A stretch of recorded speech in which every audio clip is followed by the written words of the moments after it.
Good morning, everyone. So, today let's begin with a new chapter, that is transport in plants. Now, while we are discussing about the transport in plants, that means here we have to discuss about the various types of substances which are being transported from one part to the other.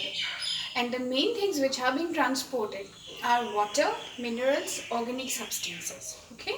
Now, water and mineral, these are basically transported with the help of xylem tissue, and organic substances are transported with the help of the phloem tissue. Now xylem and phloem, they together constitutes the vascular system, isn't it? So these two tissues are basically involved in the transport of the different substances in plants.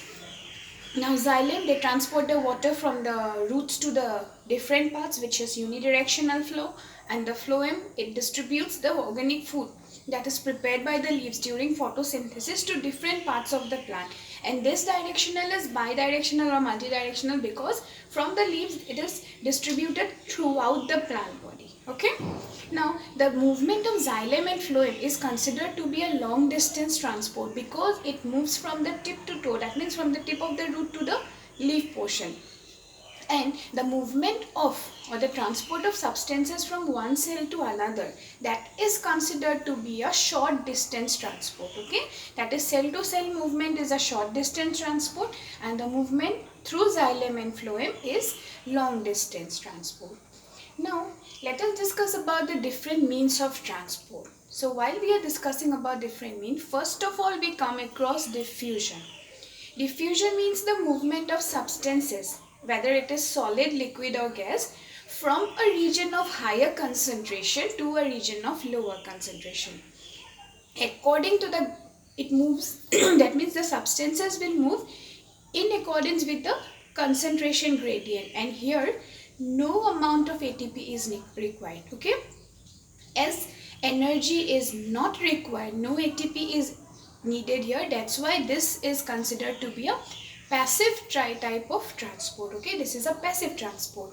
Now for example, if suppose we consider a glass of water and we drop a ink in it, then what happened? Gradually what happened, the ink spreads in the water, that means the concentration of ink is much more in that particular droplet, and gradually it will equalize its amount in the water till it becomes equal, it will be get dissociated. Okay, and it will be mixed in that particular glass of water.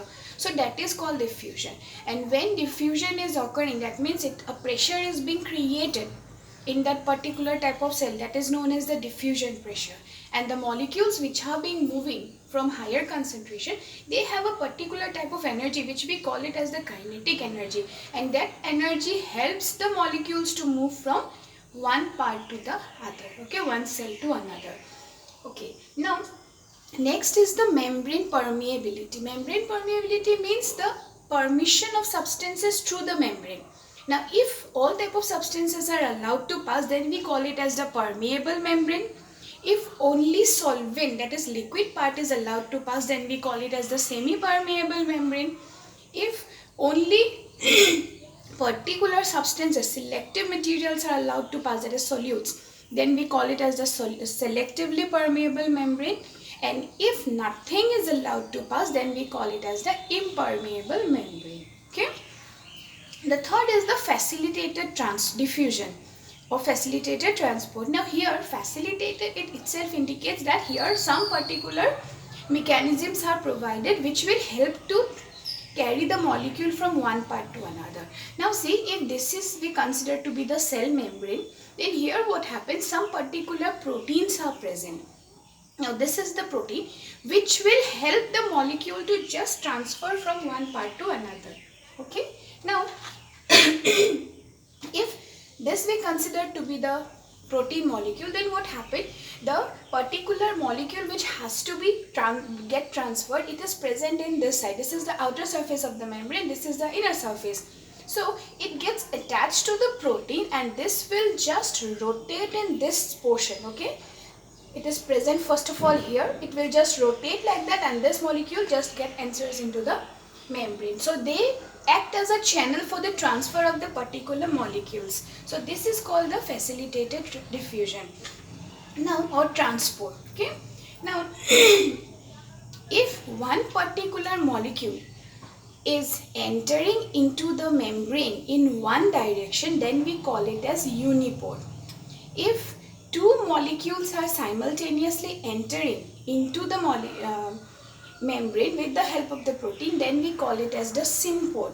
And if one is entering inside and other is coming outside, that is in opposite direction, two molecules are moving, then we call it as antipole. Okay.